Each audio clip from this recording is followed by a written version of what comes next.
Hala, wag nang magselos Daddy Paulo. Nag-iisa ka sa puso ni Mommy Kimi.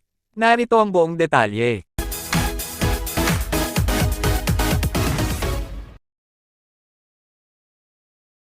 Sobrang successful nga ang naging Thanksgiving Mall Show ng What's Wrong with Secretary Kim. Grabe nga ang pagpapakilig ng Kim Pao sa buong market at hindi na nga daw mahulugang karayong sa dami ng mga fans and supporters ni na Kim Chiu at Paolo Avellino ang pumunta.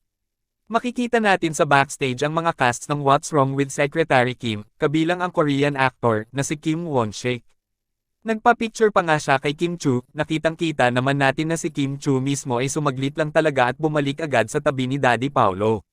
Labis namang napansin ng mga netizens ang tingin ni Paolo Avellino na animoy nagseselos.